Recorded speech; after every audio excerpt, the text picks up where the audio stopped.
as I make my way. The fact I'm still alive, my claim to fame. It's no surprise I'm on a rise, finna stake my claim. Separate me from the others, cause we ain't the same. Ask my brothers from another, we ain't for play.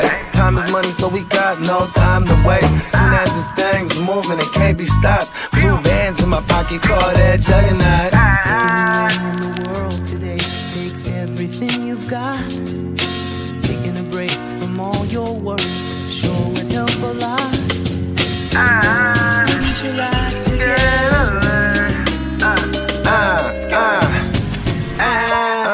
You know the stat quo. Finna get a bag, bustin' down that blow. Out of East Side Ho, where they know my name. You didn't know? Your ass better call somebody.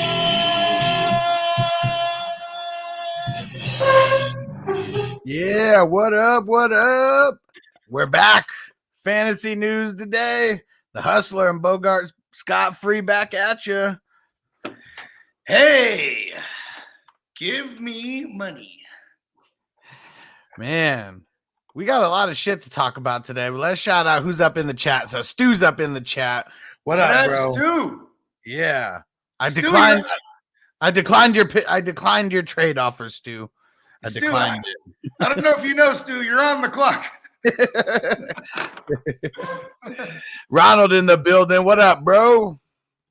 Antonio in the building. What up, dude? What up?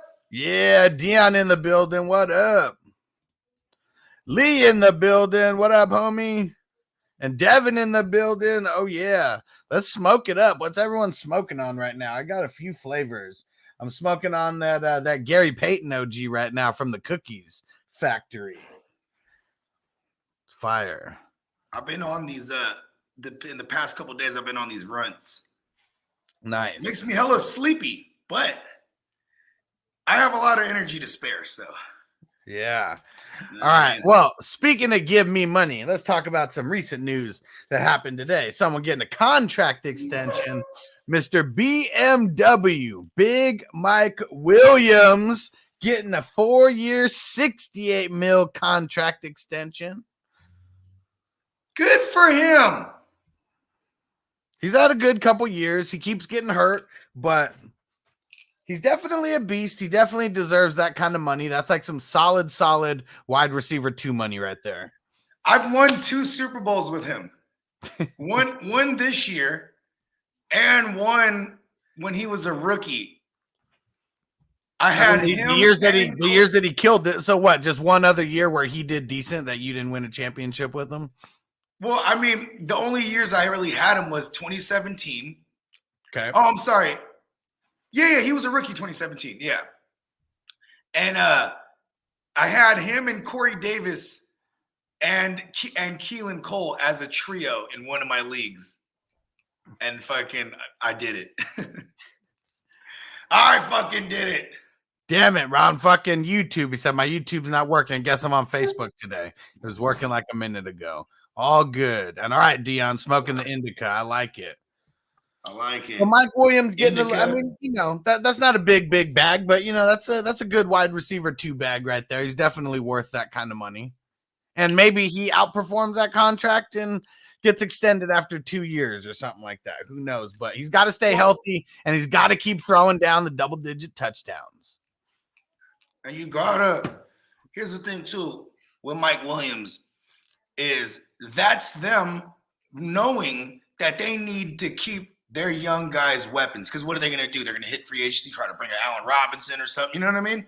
Yeah. They have like this. The rapport is there. It's really Herbert. Hopefully in year number 3, he knows to put some touch on the ball sometimes. You know what I mean? Because he just zips it in there every time, all the time. You know what I mean? That's why they all led the league in drops. Yep, and Ron said Mike Williams could be great if they used him right. Yeah, I mean, a lot of the play calling was maybe it was just first year of, Herbert learning the new system making it over to the Chargers. And this is the same system that had Drew Brees, balling. So, you know what I mean? Yeah. Yeah, because it's Lombardi over there. You know what I mean? It's whatever Lombardi. I forget which Lombardi it is. Yeah. Well, since Dion's in the house, I know Dion's from Minnesota. Why don't we talk about some news about a Minnesota quarterback, Kirk Cousins? So rumors are swirling around the Carolina Panthers really wanting Kirk Cousins, and then we talked about it. I can't remember if we were on a show or just talking, but how Kirk Cousins came out and the new regime. They want him to take a pay cut, is what it seems like. They haven't come out. That was last night. Yeah, we said it last night on the show. Yeah, Kirk Cousins comes out and says, "I ain't taking no pay cut," or nothing like that. So they're obviously trying to get him to take a pay cut so they can start building some other things. That's guaranteed Cousins, bro. That's Kirk guaranteed Cousins right there. KGK, bro. Yeah. Or C, whatever the fuck how you spell. Yeah. KGC. That's what they call him. Yeah. Everything's guaranteed. He's like, pay cut. Poppy gosh. He's like, listen, bro. And he's like, look at that. See that right there? So read that. What did that say? No trade clause. You know what I mean? He's like, listen, man, you want me to get up out of here? And wherever I go, they're going to have that. I'm not restructuring. Because you know what this move sounds to me? Hey, Cousins, why don't you restructure your thing? And then they trade him. Trade him because it becomes more friendly for someone else. Right. Yeah, he's not stupid. No, he's like, I'm the king in Minnesota. I was born that night, but it wasn't last night. Right? You already know that, all these contracts that he's been signing over the years, not going to fall for that. Carolina just doesn't even seem like a likely landing spot for them to actually come to terms on like making a trade. Yeah, but I think they know that. The fact that this is a rumor, it shows me that Watson don't want to go to Carolina either. Right. So they're like, all right, well, we're gonna, and then the Rodgers don't want to go there, and they're like, you know what? Because there's a lot of behind it. Like, Mike Lombardi, he does a spot on McAfee every week. Okay. And today he's like, they say you can't tamper, but we all know everyone does it. Yeah. You know what I mean? Yeah. So we know behind the scenes, this is how you find things out when you hear these rumors. Because why would you jump to want Cousins if you're Carolina? Yeah. That means that all these other motherfuckers that you would want don't want to go there. Yeah, and Dion said, "I hope we trade him." I mean, it's one of those things. Like, it's a new regime. It's a big change, and so like, yeah, if Kirk's only there for one more year, it's just like it slows down the new build. That's all it does, is slow shit down. Yeah, I mean, I think O'Connell is gonna get there, and like they're just gonna have to deal with Cousins. You know what I mean? And like, I think this actually hurts for Justin Jefferson down the road because, like, you would ideally want to get Justin Jefferson extended, after year 3. But why would he want to? Why would he want to stay there if the quarterback situation looks like it's not going to be secure? You know what I mean? Right. And you can't make this move to like extend him if you have a Cousins for 2 more years and he don't want to budge. You know what I mean? And Antonio said, "Pay cut." I was thinking, give me more money. Exactly. Hey, also told me a story about when you used to be a fucking square 9-to-5er, and that you would always walk into the boss's office to ask for a raise, and even to the point that like when you walked in there for some other reason, they'd be like, "Oh, is it time for a raise again?" You're like, "Yeah." Matter of fact, it is. Whatever, scratch whatever I was. Yes, that's exactly what I'm here for. You know what I mean? You keep giving me more shit to do. I'm gonna keep asking for more money, and if you don't ask, you're never gonna get. So if nothing else, me asking was putting it on their radar. In the greatest, in the most selling book ever in history, the Bible, it says, "Ask and you shall receive."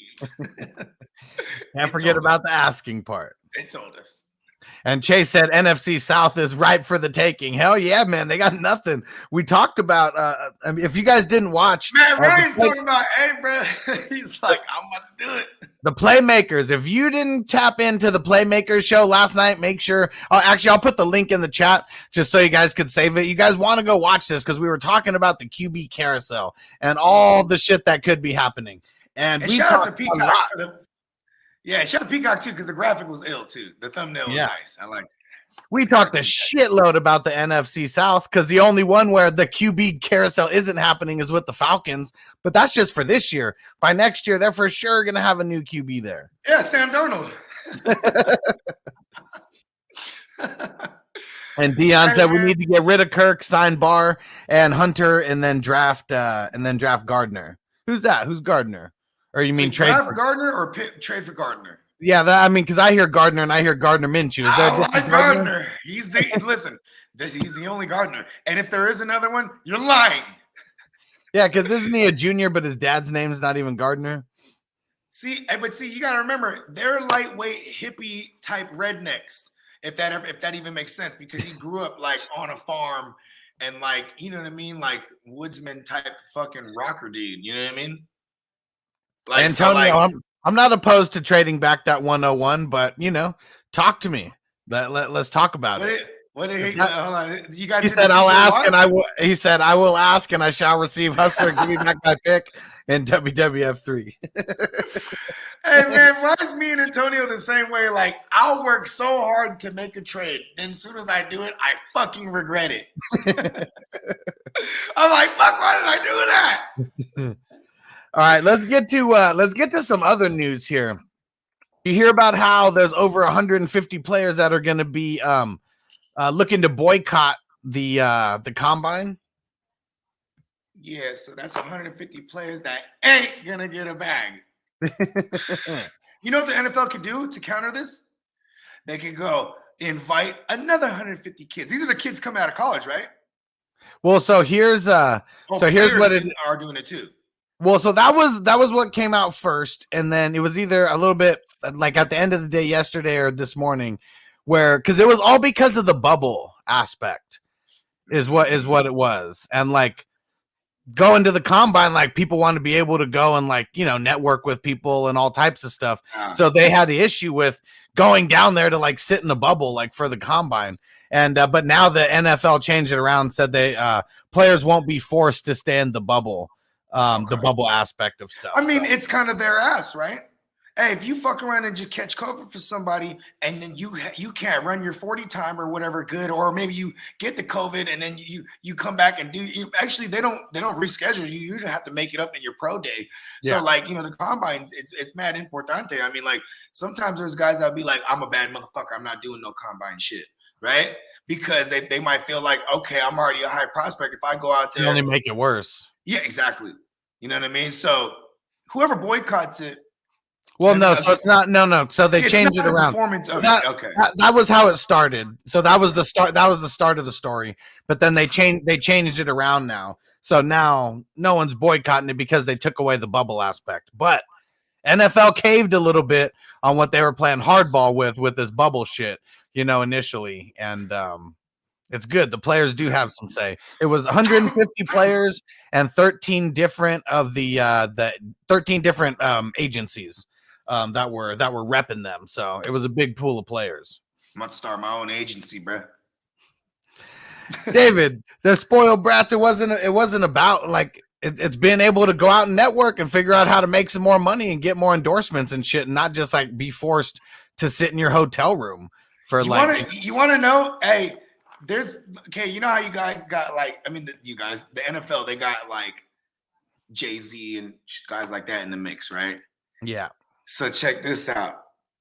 I bet you the NFL is going to counter this shit in the next 10 years where it's going to be, because we're going to see the next 5 years of players having other shit that pays them more, just as much or more than football, where they don't necessarily the teams don't have leverage anymore. You know what I mean? Like Austin Eckler could all of a sudden get a $50 million contract, and he might be like, "Listen, I'm doing this." Yeah, you know what I mean? And then so now, like I said, we'll see a lot of that in the next 5 years, and then in 10 years from now, you're gonna start seeing the contracts become a motherfucking 360 deal. Where it's like, okay, now they're asking for intellectual property, like, hey, anything you do while you're signed under this contract, I'm gonna get a piece of that shit. You know what I mean? Yeah, because they don't want, like, look at the bubble aspect. Good thing they're caving, because let these motherfuckers be individuals and do other shit and be entrepreneurs. And what kind of message are you trying to send to kids? Really, NFL? You know what I mean? Instead of acting. Especially now with college, now they could do things to monetize their name and endorsement deals, and certain guys who may come from money, like they put that into that it's tax write-offs for them, and they put it into different charities and things like that, and they get to do good things with it. And then other guys get to use that money to feed their families and other kind of shit. Yeah. You and know? then other dudes, they trick it off at the strip club. Shout out to Dwayne Askins. And here we go. So Deion's putting us up on game. He said Ahmad Gardner. He's a cornerback going into the draft. All right, so we got another Gardner in there. What's he projected? What's he projected to go? I'm gonna go do some research on him, but I haven't deep dive too far into the NCAA yet, especially the cornerbacks. Mm-hmm. I like him though. I think anyone named Gardner is special. I want Gardner Minshew to get traded somehow and be one of these guys. Like, fuck around and put Gardner in Carolina. Yeah, He'll whoop Sam Darnold's ass, bro. like that's how. Like, he said the best cornerback, to be honest. So okay, so yeah, so I'm assuming he's going to be a first rounder then. Yeah. I mean, Minnesota got a high first round pick. I'm wondering what is this new regime's first order of business. You know what I mean? I mean, obviously they failed at trying to get Cousins to take less money. Wouldn't you think is like, okay, we need to protect him a little more than, because let's be honest, bro, Cousins slings it. Yeah. What is wrong with people? They just, because he's so boring. I think that's why people don't, they just credit, even their own team. They're getting up like, I get rid of him. I bet you O'Connell's looking his chops. Listen, I'm not going to go on a limb here. That's like, it's not a far step down skill-wise going from Stafford to Cousins. You know what I mean? Right. My opinion. Yeah. Maybe he don't got the moxie for sure. There's a big drop in moxie because, you know, Stafford don't give a fuck for real. Like, he's just can't. I think he still can't believe it. So Minnesota picks 12th. And then Antonio said the Jets pick 4th and 10th. I'm hyped and want Neal in that cornerback. I don't know if the cornerback. Saleh doesn't really do. I'm gonna tell you something about Saleh. When he builds the defense, he builds it front to back. He's not like Belichick and them where they build it back to front. You get what I'm saying? Where they're gonna Belichick and them when they build their defense, they're gonna have a shutdown secondary. That way, they don't have to have the super jump out the window pass rush because they're still gonna get to the quarterback and get a bunch of coverage sacks. You know what I mean? Motherfucker can't go nowhere. He gets got. Happens all the time when people play the Patriots. You know what I'm saying? The Niners, Saleh's defense, and even going back to with the Niners, they want an aggressive front seven. They're disrupting and destroying everything up front. In the secondary, they get contested balls thrown their way. You know what I mean? So I don't think they're looking at this mad, shutdown corner. And is he the best in the crop because he's that good, or is it because the other ones just come as whack? You know what I mean? So I think it's really offense where everybody's talking about it's a lot of whack players coming out because, I mean, we already know a lot of people don't really track defense, especially when, we're talking about the fantasy community. So I think it's mostly the offensive players that they're talking about because the first couple players in the draft, they're probably going to be defensive ends, Hutchinson and Thibodeau. Those guys are savages. I bet you the Jets would try to move up to get Buddy from the Wolverines. What's his name? You just said his name. Hutchinson. Hutchinson. Yeah. It's funny because shout out to my man Rome out there. I know my man Rome out there is not watching this right now, but he never knew he's from San Diego. I mean, he spent a lot of time in San Diego. And then when he moved back to the Bay, I was making music with him, right? And he's like more alternative type dude. And then we would go play golf, which really means I'll just get fucked up while he, would do a couple rounds, right? And I was like, hey, I go, your golf name is Rome Hutchinson. But he didn't know a hutch is a slang for bitch. You know what I mean? Matt Dre shit. You know what I'm saying? Hey, little Hutchins, you feel me? And look, JC said 10. The top 10 picks will be filled with defensive players. Maybe 2 receivers go in the first, but definitely 2 top corners, and the 2 top picks will be DNs. Because the 2 top picks right now are the Jags. Are you willing to bet on it? Jesus Christ, that was Christ? Are you willing to bet on it? I'll bet you. The Jags and the Lions. That's 1 and 2. I feel like both of those guys are going to be going for Thibodeau and Hutchinson. Hey, look at this. You know who that corner? Listen, the pass rushers aren't falling past top 5. Well, you know who has number 6? That's Carolina, right? They probably grabbed that corner. You know what I mean? And then they got two. Yeah. Then they got him and Buddy that fucking fucked his leg up. What's his name? Someone F. You remember him? Carolina's cornerback, first rounder last year. Hill. Was it Hill? Yeah. It was a no. Was it Horn? JC Horn. There we go. Horn, and then that other motherfucker. But yeah, but hey, listen, man, they're not. Who are the top 5 picks? We have Jags, so they're gonna take Hutchinson for sure. Well, I mean, it's not for sure because I mean, I think it depends a little bit. Him and Thibodeau are like the top guys. So I don't know. It's gonna be splitting a little bit of hairs on them. I like Hutchinson a little bit more, but I mean, both guys are just fucking savages. We got Jags, Lions, Texans, Jets, and Giants. That's the top 5.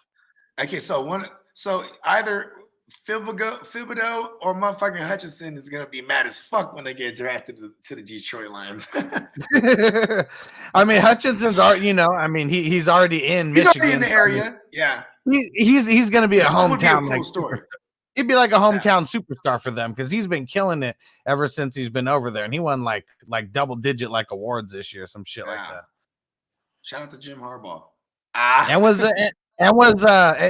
he was what's it called, a Heisman Trophy finalist. Not as dope as Woodson, going out there and winning it. And Woodson makes phone calls for real. He goes, "Don't you give him that." He calls motherfuckers that vote like, "Listen, he won't be the only one." Yep. I don't blame him. Well, here you go. Before we get back to the news, because Nigel throwing in that super chat, good looking, bro. He said, rank your top 5 rappers of all time. So, I mean, this is kind of tough. But I mean, for me, like right off the bat, like Mac Dre is my number 1, like over everybody. Like, I don't care. Like, man, I mean, I'm not mad at that. He's in my top 5. He's just spitting it too much and too much part of my life. He said, he said like this. He said, I want to see it. So I smash. Nice things to buy, nice things to have. I'm tired of Mickey D's. I want some Outback. I'm trying to live fat. How fat? Fat as Oprah Winfrey. Doing pimp things. Full tank of gas. Never on empty. I'm tired of doing bad. Living like a Viking. I'm finna flip the script and do my thing. I'm a hustler. Get up when I fall. When I want a ball, I make a phone call. My partner got plugged on a pussy and a pound. He a pimp. I'm a pimp. That's how we get down. Took a dive in the game. Now it's time to resurface. Put some dope on the track and start a service. Beat the blood out of bitch. Never lonely and go super bad when I'm hungry. That's some fucking isms. I don't care if everyone says that shit ain't tight. Because if you don't know what he's saying, bro, that is some game, bro. For a motherfucker that was young.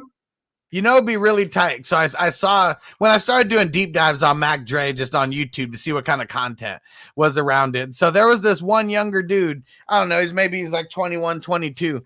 Never heard of Mac Dre, but someone put him on to him. And so that he was doing like little like listen alongs or whatever. Yeah.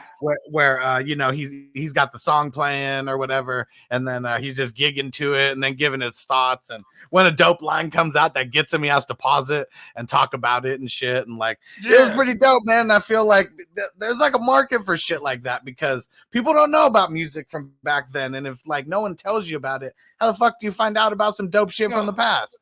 So check this out. We actually had this joint called, because it's funny. I was gonna wear my Head Nod shirt today, but shout out to Head Nod Music Group. That's the label I've been fucking with. These are my guys. You know what I mean? Production companies extraordinaires. You know what I mean? And we got a handful of artists. You know what I'm saying? We're doing our thing, and we had a podcast for a while. We're actually gonna bring it back because now that he sees me doing like the StreamYard shit, he's like, oh shit, because we used to be in the lab. You know what I mean? And we did this shit throughout 2019, and we would just break down albums, bro. You know what I mean? Yeah. Because like for instance, Mac Dre is some shit. He has everything for you. He has shit you can listen to. He has shit you can ride to. He got shit that's like you can relate to. He got shit you can party to.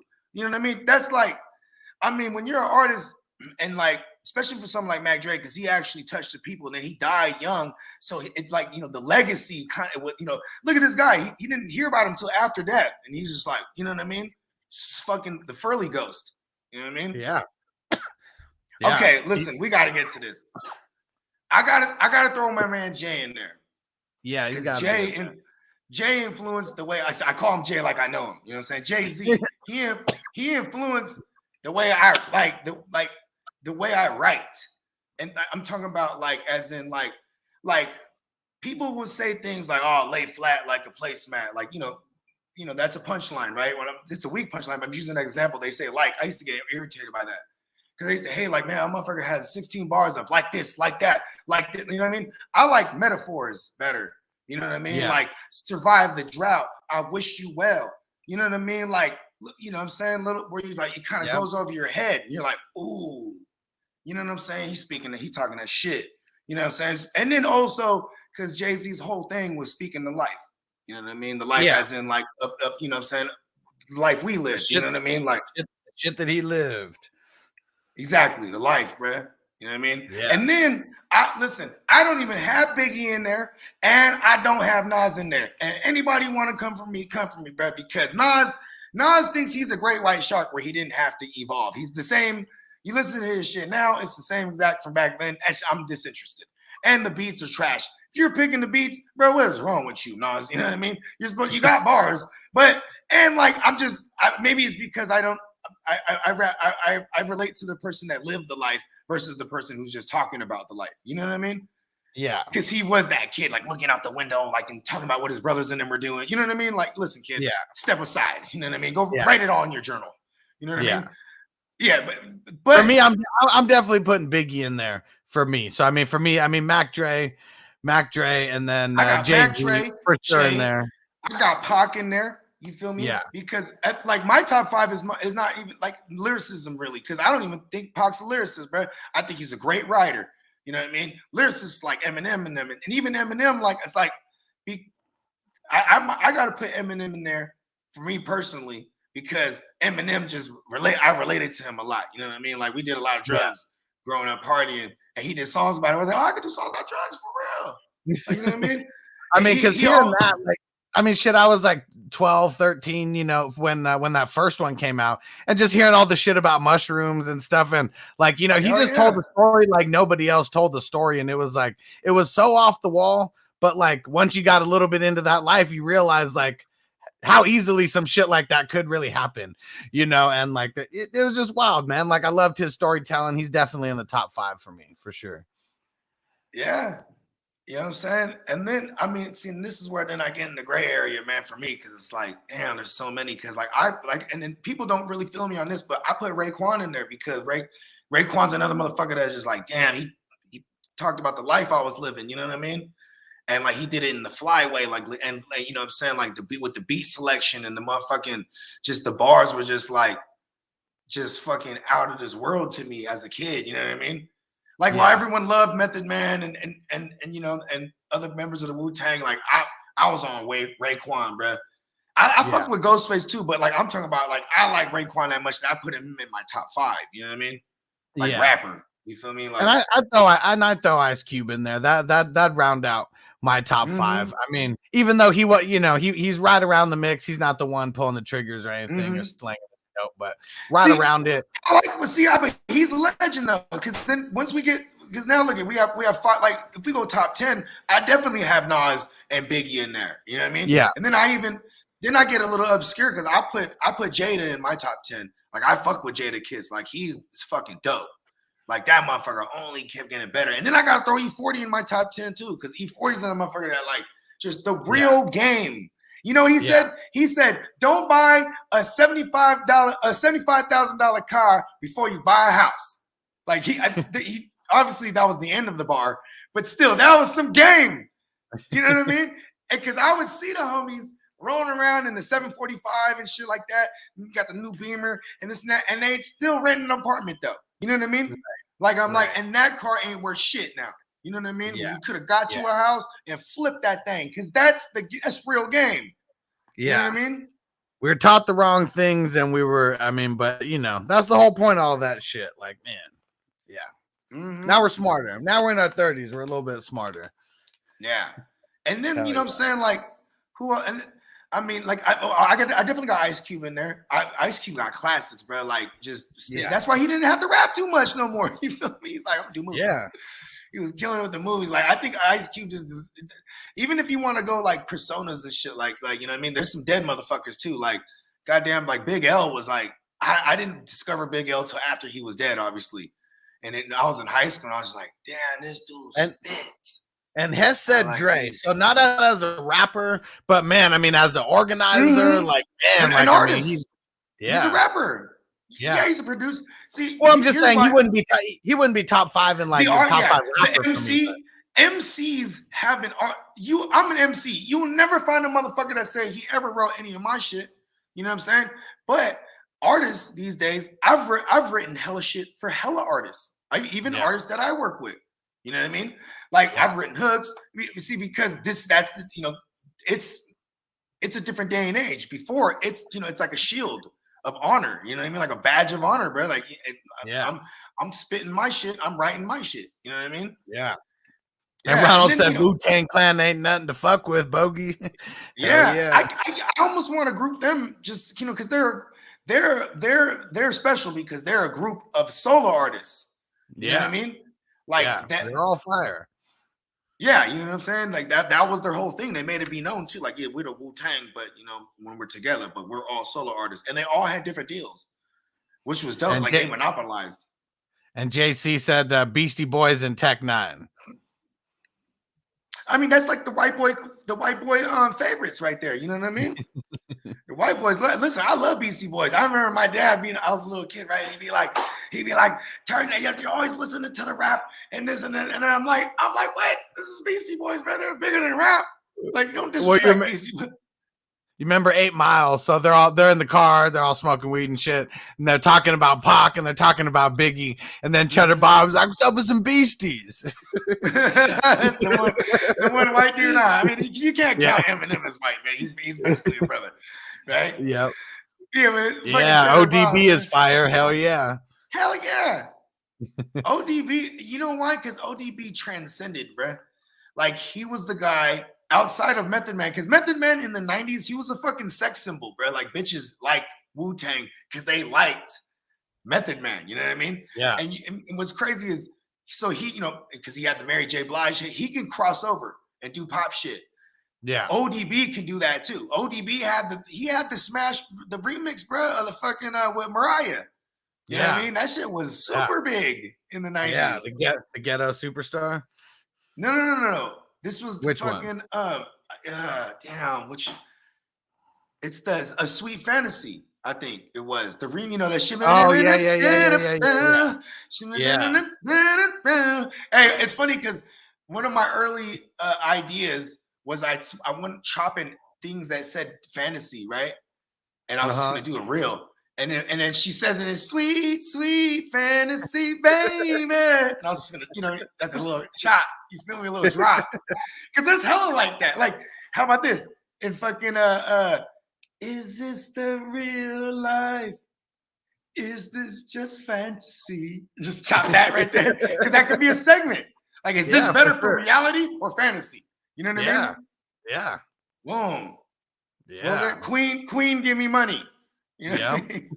Wait, let's get back to it. We went thoroughly off the rails.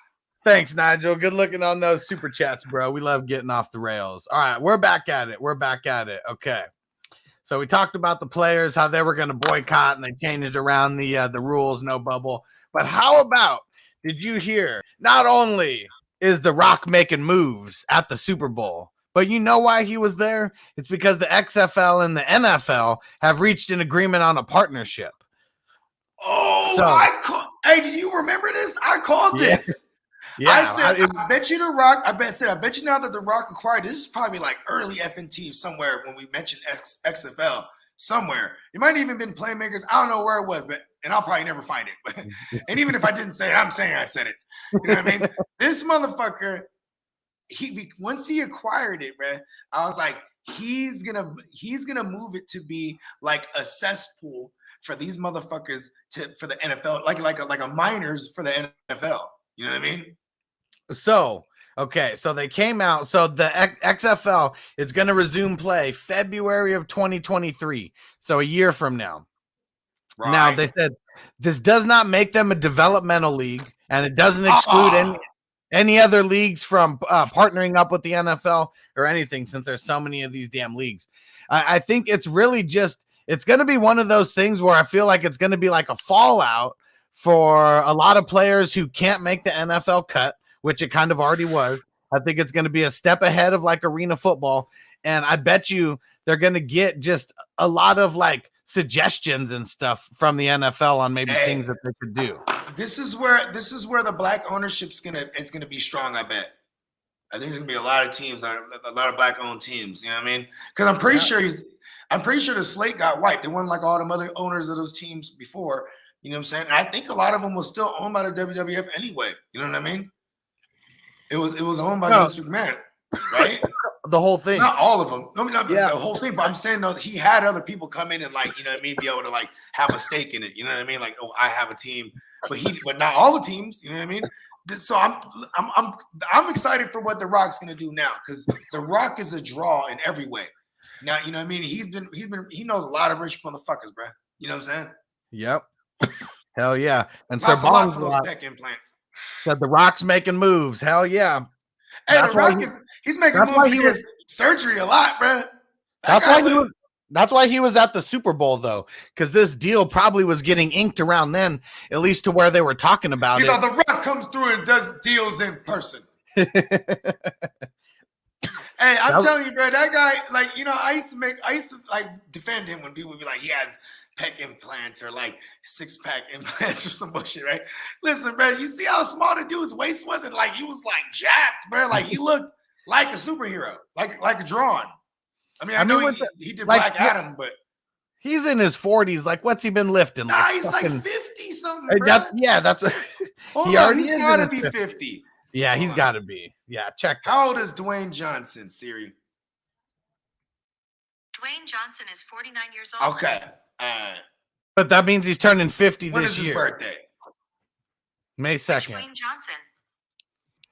May 2nd. I know that. Okay. So he turning 50. And it's because my cousin has the same birthday as him. That's how I always remember his. But you know what The Rock would say? Whose birthday is it? It doesn't matter who else has the same birthday as me, because it's The Rock's birthday. Hey, you know what's the best? Real quick, gotta get out the rails real quick while we're on The Rock for just 1 second. So I remember when I first jumped on Instagram, right? Like it was like 2013, because you know what I'm saying, I used to be off the radar. All you know, I was on Facebook a little bit, but anyways, so I'm reading. It's The Rock's post, right? It's like fucking whatever in the morning, bro. And I'm up. And it was like fucking 3 a.m. It was like The Rock comes home. He's like, he comes home from filming Hercules, 15 hours. And he's like, I take a shower. And he's like, he's like 3:15, get out the shower. Then he's like, 3:17, make gorilla love to my wife. Then he's like 3:18. Oh, you thought The Rock was a minute man? It's like 4:30. He's like, take a break from making gorilla love to my woman. Then it was like 7:00. Finish making gorilla love to my woman. Oh man, what a savage! What a savage! That was The Rock's schedule that day. Apparently, he was the man, and I mean, it was a lot. I mean, him being in the WWF for the longest time and growing up on that just made it a lot better to see him transcending this. I hated him for the longest time when he left for He's the Hollywood. Closest to what Hogan did, because Hogan transcended to Hollywood. But when I say the closest is because that was the template first, because he like just raised the bar crazy, like, you know what I mean? And you know what's crazy? Shout out to Vince McMahon, because Vince McMahon was kind of the one. He was. I think they were the ones that did the Scorpion King. Like he pushed him to something like that. They had some involvement. He was in the Mummy Returns first, and then they made the spinoff movie of it, the Scorpion King. Yep, there it was. You know what I mean? And Ronald said, "Oh damn, Hustler knows The Rock's birthday offhand. Interesting." Well, Google's easy, to use now. So I mean, but if you remember way back when they did Rock, This Is Your Life, and they had like his old coach and his old cooking teacher. Didn't they kick their ass too? No, he didn't. But he just talked mad shit to him. It was so funny, fucking hilarious. Best segment ever in WWF history. Was it Triple H? No, it was Mick Foley. It was Mick Foley. Okay. And he's like throwing he says it's a birthday party for The Rock. And at the end, when he brings out the clown and everything and wishes him a happy birthday, he's like, The Rock's birthday is May 2nd, you silly son of a bitch. And Mankind's pretty much fucking up everything along the whole way. So he brings his... I'm about to look this up. He brings his cooking teacher out, and then The Rock, he starts talking shit. He was like, remember The Rock, he only wanted to bake pancakes the entire year, and you never let him bake those pancakes. And then on the last day, you tell The Rock, I got some Aunt Jemima. He was like, and then what happened? You ran out of Aunt Jemima, and then, all that shit. But the funniest thing was him talks to his coach. Brings out the coach and talks about how he right at the end of the game, The Rock sacks the quarterback and then gives him a boot in the DDT right in the middle of the field, and then the coach makes him run laps after the game in front of all the Rock's fans. And then Nice. Tells him what he wants to do with his whistle. How he wants to shine that thing up real nice, turn it sideways, stick it straight up your candy ass. And then his high school sweetheart. That was the big one right there. He was getting her all turned on. He's like, remember, you just like kissing on The Rock's neck a little bit. We used to neck in your parents' basement and all that. Hey, I remember when The Rock got okay, remember I told you he was David's birthday is May 2nd. He got the same birthday as The Rock. Look at that. That's an awesome birthday twin. Yeah, hell yeah. That is pretty awesome. You better, if you didn't like The Rock, you better like him now. You know what I'm saying? Hey, you know what's funny is that's how I felt about Russell Wilson. I hated it. I'm like, I hate this little smug little bastard, fucking fake nice guy. I'm like, fuck this guy. I hate him. I found he was a Sag. I'm like, oh, that's why he's so dope. His birthday's the day before mine. I'm like, oh, that motherfucker's legendary. That's Stephon Diggs. I just found out Stephon Diggs because I was looking him up the other day when I was trying to decide between him or somebody else, right, in that draft. Oh, hold on about it. Speaking of that draft, did Stu make a pick yet? Where's Stu at, man? Stu didn't make his pick yet. Stu said, I heard that they were going to test shit like new rules, etc. for the NFL. Yeah, they might be changing some shit around the excessive celebration or shit like that. I think that's one of the things that they were talking about, like, just cutting out altogether. For real? Just letting go wild, celebrating. Yeah. Yeah, I like that. I'm all for that. Let them express ourselves. Like, why not, right? Mm-hmm. I mean, I guess that's what's tough because, like, when they have the different ones of, like, like Randy Moss, like, wiping his ass with, like, like certain, Yeah, or OBJ's signature one is where he would, like, squat and then poop the ball out. He stole that one from Adam Carolla, though. Adam Carolla did that shit on the Man Show years ago. Yeah, they won't show that on TV. You know that? Every time he does, that's why you never see his little fucking, he started doing dances instead this year. I think he did it one time, though. He didn't do it in the Super Bowl. That would have been hard. And David P said, can you smell it? Can you smell it? If you smell what The Rock is cooking. Man, he had that whole stadium fired up. Yeah, bro. And then, like, when he started doing the la, la, la, la, la, right? It's funny because that came from, like, how he would always infer about eating pie, like, which basically is, giving a woman fellatio. Man, all right, wait. So the last part on that, the "This Is Your Life," it was so funny because it was his high school sweetheart. He was like, "You remember we used to be making out in your parents' basement, and you'd like whisper in the Rock's ear, 'Go for it, Rock. Go for second base.'" And he was like, "And then what did you do? You cut the Rock off at second base." And he was like, and now you stand up here looking at the Rock, gawking at the Rock, and now you want to serve the Rock a piece of that poontang pie? And, like, the King died. Like, that's the funniest part. Dude. You have to listen to the King's reaction because he damn near pisses himself after that line. Right? Yeah, and it makes it so much funnier. Makes it so much funny. Hell yeah. Like, I almost want to go on Peacock and go and watch some of those old Monday nights. Because those were fucking, they had to go crazy to compete with fucking Nitro. So it's like, they had, like, bitches half naked and, like, The Rock's talking about eating poontang pie. You know what I mean? It's crazy. Yep, and DX talking about suck it every time they can, And every I swear chance to they God, get. I like that was like, okay. I mean, maybe it's because our generation were latchkey kids. Like, you know what I mean? You know what a latchkey kid is, right?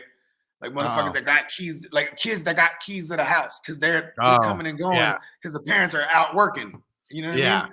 Yeah, you know what I mean? You come home, you feeding yourself, you take yourself to school, whatnot. You know what I mean? I was a latchkey kid, right? Yeah. So you know what I mean? They don't even pay attention to half the shit we was watching either. You know what I mean? Because like that, like the '90s shit was like grimy, bro. Like if you think about it. I remember the first time, like I got the Eminem CD, and I knew a couple songs, but I like my mom like put it on in the car, like when we were driving. She was like, "What the fuck is this shit?" Oh shit. Hey, Eminem was saying shit.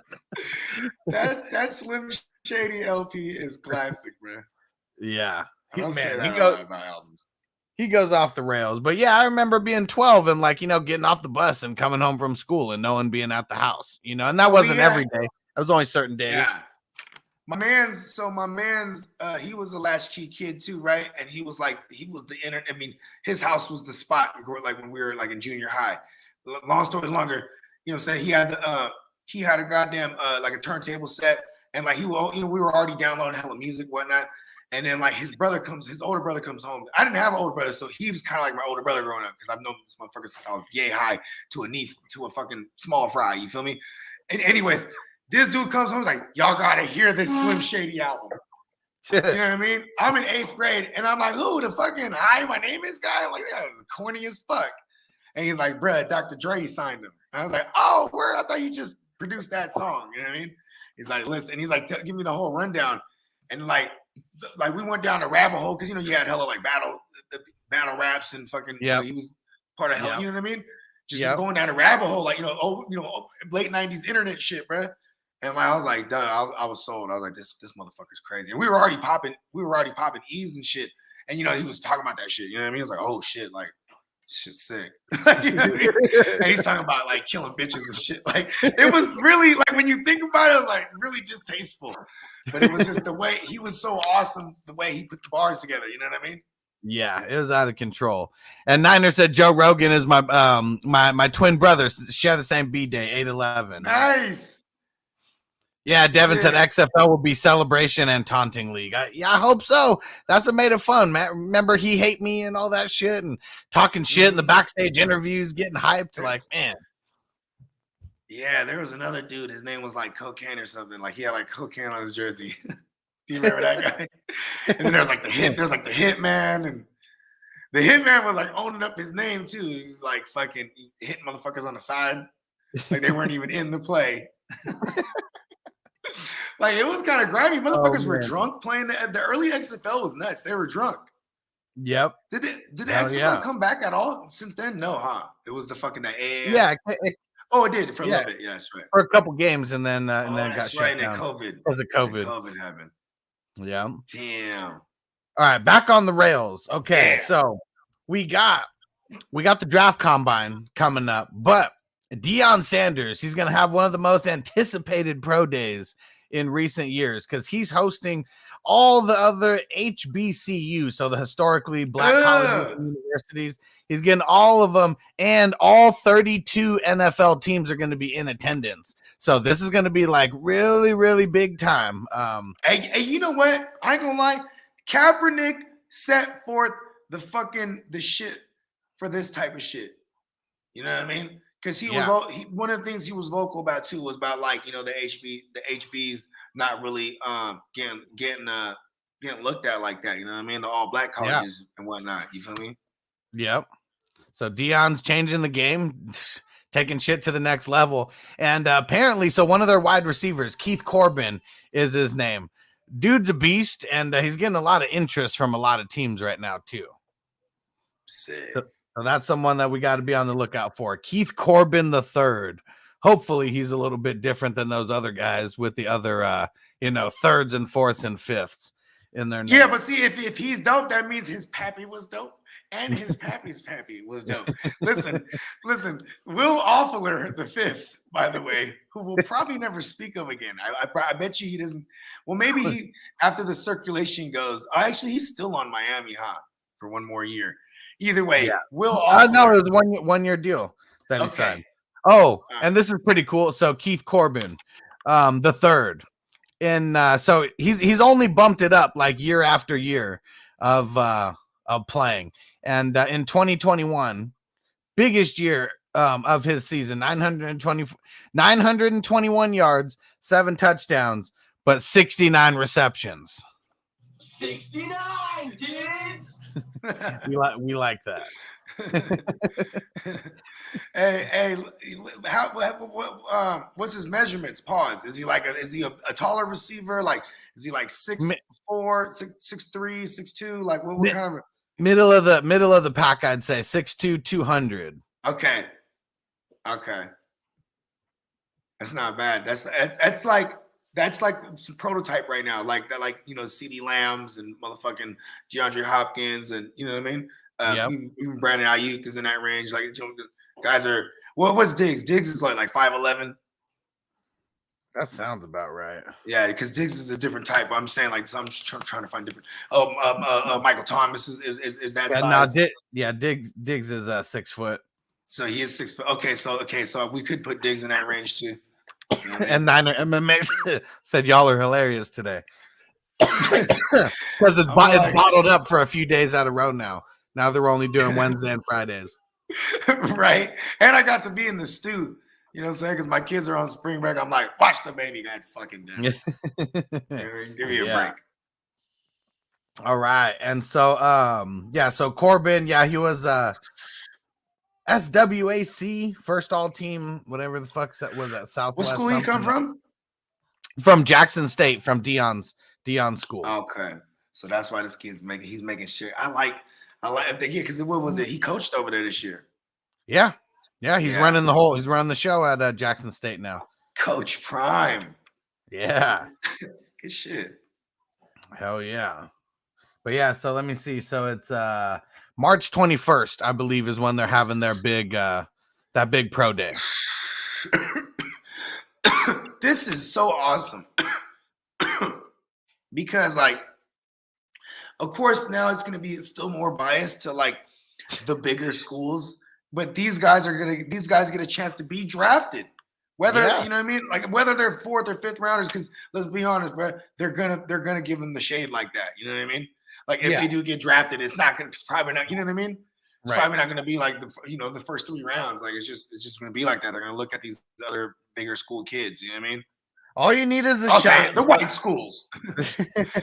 And all you need is a shot, and all you need to do is put a little bit of good film on tape, because it's not like 6 rounders, all 6 rounders get cut. You just gotta make some noise right when you make it. Yeah. All right, let's switch gears a little bit. So we were talking about the quarterback carousel, and we talked about some GM talk from the Steelers. And I think he's just talking outside the side of his neck right now, saying that the team has full confidence that Mason Rudolph will be their week 1 starter for the 2022 season. Mason Rudolph for the Steelers. You mean racist Rudolph? It doesn't matter what your name is. That's what he will be addressed in my presence. His name is racist Rudolph. And no, I don't. I think this is GM speak. This is just because, as it stands, like he said, if it was to start right now, is basically what he phrased it as. If it started right now, racist Rudolph is our quarterback. That's what I heard. You know what I mean? Because they're gonna do something. Shout out to Jimmy G. Let's go. Let's send Jimmy there. I like that. Could be Jimmy. I would love if they get Jameis, like I was saying last night on the show. Yeah. If they get Jameis over there, if they could pry Jameis, because he has an ACL right now. And they got the black movement going on. You feel me? They got Mike Tomlin. He's like, listen, I'm about to bring my brother in here. They bring Brian Flores. You feel me? And we got Big Ben Rapersburger out. You know what I'm saying? And then, you got racist Rudolph. He's like, give me my young brother, Jameis Winston. I see it. I would like, or at least I would like that. Or they can get another, they can get the white brother because Italians, they got melanin. You feel me? Especially the ones that the Sicilian ancestry. You feel me? And that's Jimmy G, bro. Let's go. I'm speaking it. We got guys like Sam Darnold who could be on the move because their teams don't like him. We got guys like Teddy Bridgewater who might be on the move because their teams don't really like him. He's a backup somewhere, or maybe he might. You know what he might do? Check this out. If he might just go back to the Saints.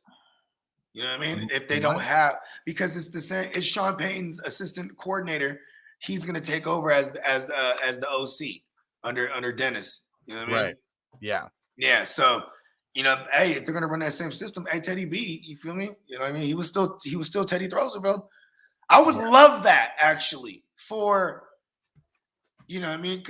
For Alvin Kamara and for Michael Thomas, because they were viable when he was there back in 2019 for that stretch. Yeah. Yeah. Yeah, what, 6-game stretch? He went 5-1, something like that. He might have won undefeated, actually. He might have won all 5 games. I think it was only 5, yeah. Definitely. Yeah, this carousel, it's like I've never been so anxious for this one because I'm ready to move on from Jimmy. You know what I'm saying? Like I feel like I'm gonna die on this Lance Hill because I'm just like, I know he's good, bro. Shanahan, like, he just hasn't had anything like this yet in a while. You know what I mean?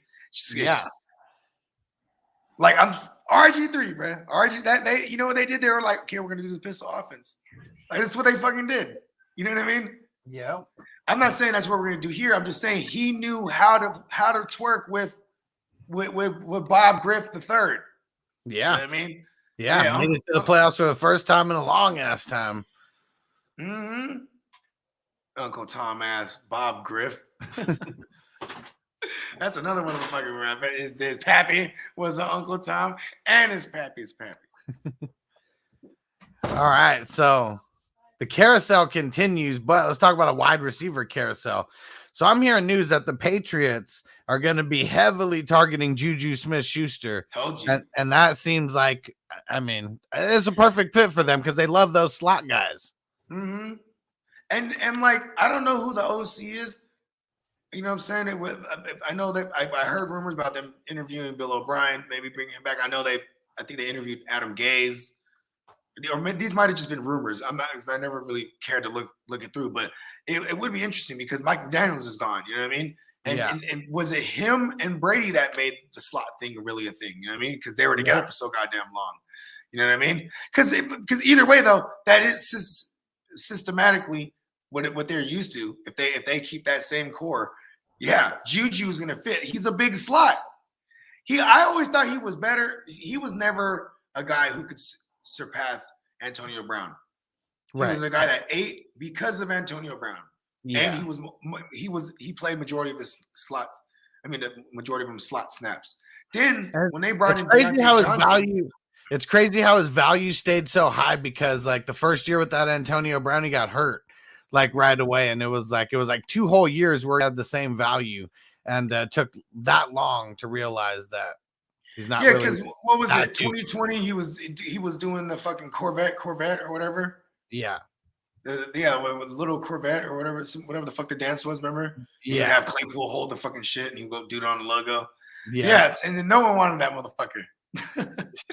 You know what I mean? And then he gets hurt again this year, and you know what I'm saying? And like, but listen, there's a lot of spots that would be interesting for him. Like imagine like remember the Chiefs that expressed interest in him before. You know what I mean? Last year, and he ended up staying. You know, the Ravens, that wouldn't be a good look. But the Chiefs and the Ravens were interested last offseason. So I would imagine if he went to the fucking Chiefs, bro. Yeah. Like, but the New England one though is feasible. And they're not going to pay him a lot. You know why this is feasible? Because he's coming off a fucking ACL or whatever it is. Damn it, Stativelli. I know, bro. He said, bro, I'm itching for another mock off topic. I know I want to start doing 2 mocks a week. I think I might start doing that because I like the Friday one, but I feel like we could be doing another one throughout the week also. And this Friday I can't even do it because we got a Steve-O show that we're going to. Yeah, and you know what's tight? I'm going to a wedding, so it's like we're all the way off. I'm down to run this back tomorrow though, Thursday. You know what I mean? Yeah. You know what I mean? We still, I got OCD. You know what I mean? It's funny because I don't care when we do playmakers, but we're doing it once a week. And I was like, cool, fits my OCD. Like, you know what I mean? So yeah, I'm down to run this tomorrow instead of Friday because Friday I'm getting tired. And Stu said Juju just did a commercial with Dak. Loved our facility. Said he wouldn't mind playing here. It's our year. Of course he wouldn't mind. Yeah, of course you wouldn't. And And we talked about tampering. I would love that for my Dak shares. Yeah, we talked about tampering a little bit earlier. Did you see how Josh Allen and Kirk and Christian Kirk they had like a double date in Cabo and they were just like chilling, drinking margaritas or Mai Tais, whatever they were drinking? I did see that. Getting real buddy. Yeah. And Christian Kirk could be a dog, but you know what he is? A number 2, and that's what they need. Yeah. But you know what? You know why I don't like this? I love me some fucking the angel of death, Angel Gabriel. You know what I mean? Yeah. I love fucking Gabriel Davis, bruh. Yeah. Should have been Gabriel Davis who was there. That's who we Why was it Gabriel Davis in the hot tub with him?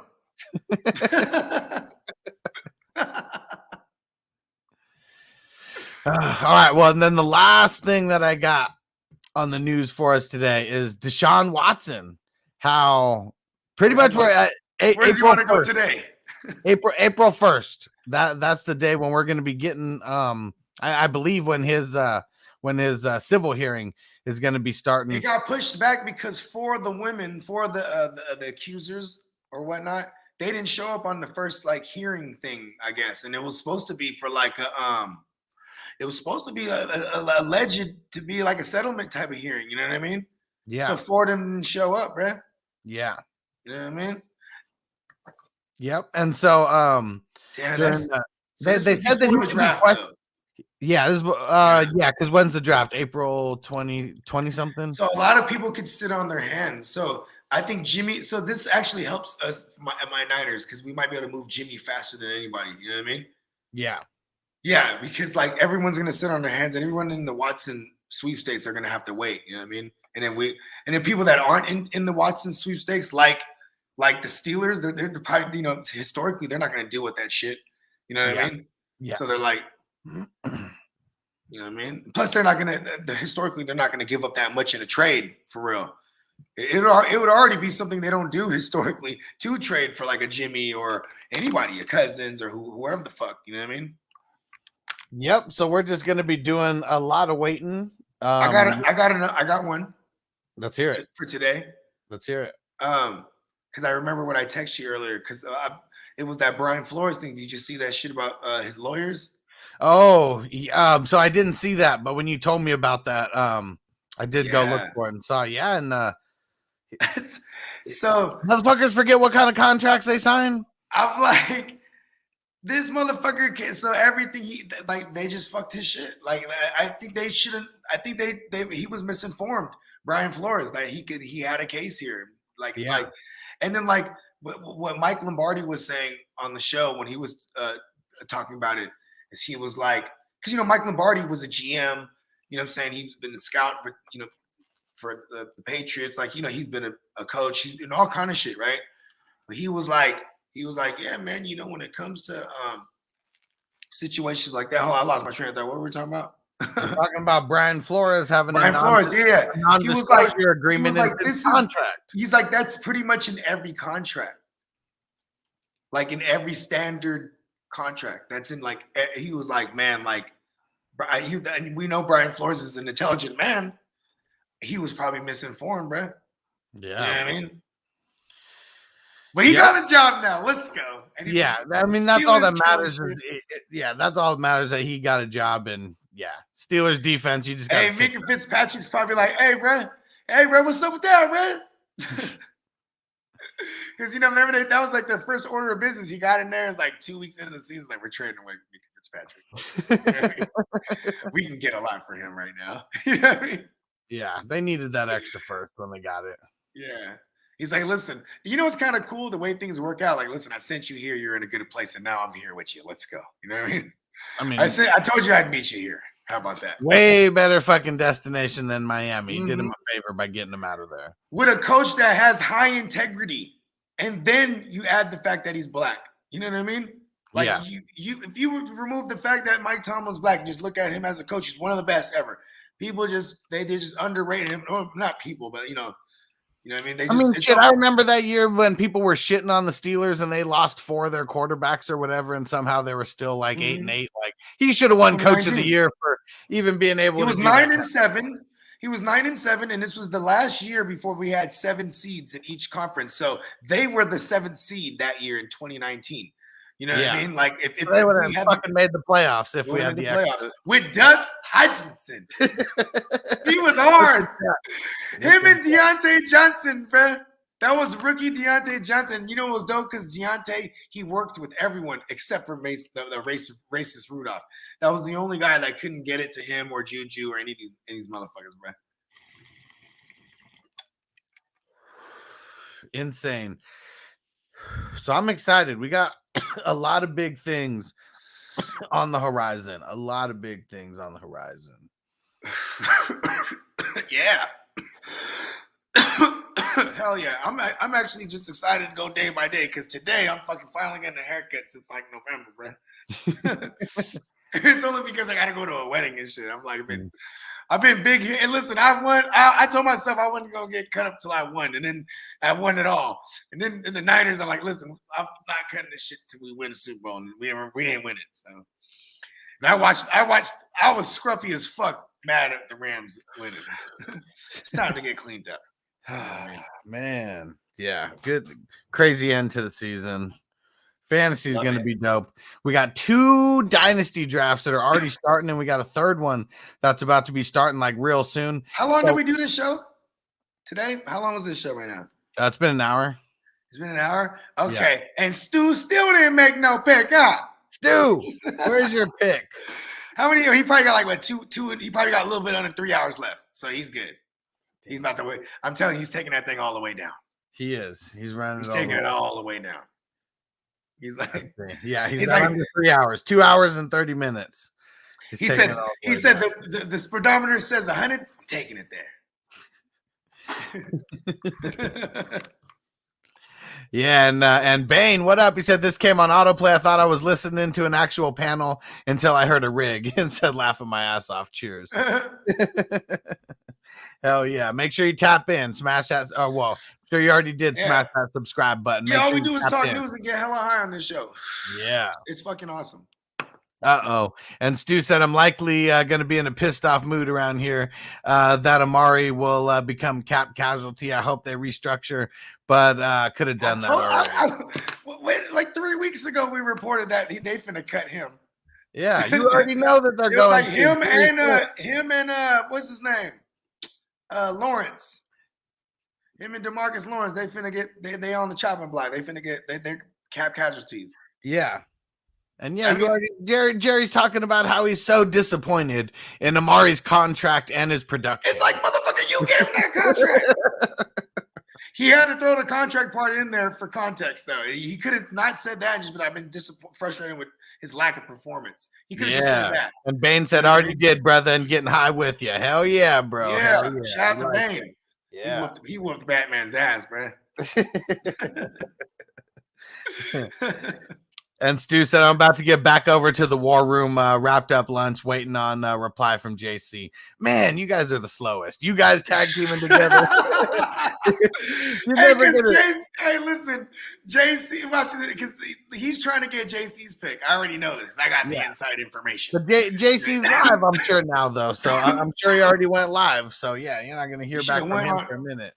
You should have went in his chat, and be like, listen, man, where's my fucking... And Ronald said Cooper is overrated. Cooper's like, I mean, outside of that 1 year, he's a 50-50 guy. I mean, he's either doing great or he's doing shitty. If Cooper was an ice cream flavor, he'd be Pralings and Dick. Yeah, Anthony, you the man, bro. No one likes that. Good looking on the super chat, Anthony. And I said, what up, guys? The biggest surprise pickup so far in your startup drafts. Shout out to your off-season show. Hell yeah, bro. Good looking. Yeah. I mean, let me pull up. In a super flex. Yeah, go pull that thing up. And listen, I'll tell you this much. Everything wasn't going my way. All the things I wanted to do, everyone's doing it before me. It's almost like you ever queue a player up and then that motherfucker gets drafted. You're like, oh, like I fucking knew it. And or even like I'll speak it into existence, like in my head, I'm about to get so and so when I come back around, and someone will get it right before me. And like so, but still though, I've just been getting the people that I think is best for the direction I'm going. Super flex, 6th overall. I chose that spot, right? I got to choose a spot. I chose that motherfucker. Got Dak over Kyler, over Lamar, which aren't bad picks, but I love that I have like a 4,500-yard passer on deck, and he's probably gonna have 30 plus tugs because he finally did it, and I think that would be his range, like at least around 30, 33. I like that, upside of getting 40. You feel me? Can you see this draft board, Bogey? It's small. Okay. I see the colors though, because that's you know what I mean. That's how you be indicating the motherfucker. So this isn't our draft. This is the number. Well, I mean, this is my. I mean, I'm in your other one. Yeah, this is the number 10 draft, and so I'd say some of the big. I mean, shit, we had 8 QBs go off in a row, so that wasn't really a surprise. But I mean, running back didn't go all the way until number 9. We usually see a guy like Jonathan Taylor go a little bit sooner. For everybody that's watching, these are Superflex Dynasty startups, and it's 1 point for every 15 passing yards for a QB. So QBs are mooey. You know what I mean? Yeah. Yeah, so that's why it's no surprise for anybody who's like, you could have just said Superflex. I could have just said Superflex, and people would have. But I like to emphasize that because man, it makes quarterbacks juicy, man. If they throw in that thing, it's especially if you can get a Lamar Jackson or a Kyler Murray to play a full season with the way they play, you're gonna get Josh Allen type numbers, going over 4,000, rushing for damn near 1,000. That we love that for fantasy. It's very rare because they have to stay healthy. But you know what I'm saying? That's why I don't mind not having the mobile QBs. I wanted Lance. You know what I mean? Well, we'll get to that after. Yeah. But so I mean, I don't really see too many things like out of the ordinary, like on this one. I mean, you look at the QBs. I mean, there's a huge QB run in the first, and then it's super, super light until the 5th. And then there's another crazy QB run. And then they're just kind of like sprinkled in, but it's a lot of running backs early. So maybe that's like the surprise. Cause like usually wide receivers are going a little bit earlier. No wide receivers. People were starting runs. I can see now. People were starting runs. You know what I mean? Somebody peels off the running back. Oh shit, I need a running back. And then somebody peels off that second QB. It's like, oh shit, everyone's getting their second QB now. You know what I mean? Yeah. Yeah, it hadn't really been like that. And this one we're doing. So here we go. Let me pull up this other one here. Well, I guess there was the first 2 rounds was kind of like that. Well, here we go. So here's the one that we're doing right now. It's the one that me, Bogard, Hess, Stu, JC Money, who else is in here? Francisco. Yeah, it's the one that we're all in. So check. We got all the homies in this one. Yeah. So this one's the one everyone except for Hess is in there too. Yeah, my homie Brian's in this, who does Dynasty content with me. Steezy got in this one, his first time in a Hustler League. Yeah, shout out to Steezy. That's my boy. Yeah. So you look here, I mean, same kind of thing, whereas a lot of QBs like early. So we had, and Hess said I fucked up my draft early. So 4 QBs went off the board right away. I'm second, JC Money's 4th. We all took QBs, and then Jonathan Taylor goes 5th to Hess. And then we got 3 QBs going again. And then we got wide receiver, QB, wide receiver, and then Najee. And then we got a bunch of QBs going in the second round as well. Bogey got locked up his second. I locked up my second QB. Look at the run before. Look at the run before it gets to me, though. Like, Lance right there. That was the biggest shock of any draft, because JC Money did that in the mock draft. And we were like, whoa, what a stretch. And then ends up happening in the draft. Yeah. And it wasn't JC Money, though, but it was like, and that made me mad because I was looking to get Lance later. I didn't think like someone would jump out. And then he says he was drunk. I tend to not believe that. And Ronald, I mean, he said you're too high on Rodgers in Dynasty. I mean, in the other draft, he went as 8th. He went 8th overall. I didn't pick him 8th overall, and I took him as QB 14 in a Dynasty. I don't think that's bad as my number 2 QB. Look at Watson. Watson got drafted right after you. Yeah. So now you have the Josh Allen guy has Josh Allen and Watson. My bad. My girl's just pulling up, so you know what I'm saying. Don't mind the fucking bat caves opening up. You know what I mean? I let her take the Batmobile out for a spin. You know what I mean? We're vigilantes on the low. You know? Don't tell nobody. Anyways, look at this though. Hess says he fucked up because I think he saw the QB run, and I'm assuming he wanted to trade back in to get a QB secure one. I'm not mad at the Mac Jones pick too. It's dynasty. I think Mac Jones is awesome. Actually, I think they're gonna get this kid weapons, and he's gonna shred. You know what I mean? Huh? Oh shit! What time you guys gonna go? Okay. All right, I'll sign up in like 5. All right, so check this out. The motherfucking You have an appointment. If we go late, they push us back. That makes you late. Okay, yeah, she just reminded me we have all these appointments. All right, we're getting up out of here. You guys saw the drafts. I'm gonna be dropping videos about these drafts here in a couple days. So what else we got? Tell them what they need to know on the way out. Pray for me. She gave me hot. She was like, it's supposed to be. And then you know what's funny is that was me. I'm on. See, it's tight because it's recorded. Because when she's telling me it, that's me legit remembering. Like, oh shit, that's right. Yeah. Right. You know what? I guess we maybe might do FNT tomorrow. You know what I mean? If not, we'll see y'all next week. You know what I mean? Yep. Sounds good. Peace out, everybody.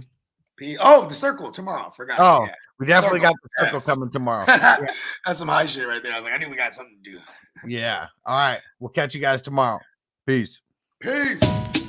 As I make my way, the fact I'm still alive, my claim to fame. It's no surprise I'm on a rise, finna stake my claim. Separate me from the others, cause we ain't the same. Ask my brothers from another, we ain't for play. Time is money, so we got no time to waste. Soon as this thing's moving, it can't be stopped. Blue bands in my pocket, call that juggernaut. In the world today takes everything you've got. Taking a break from all your work sure would help a lot.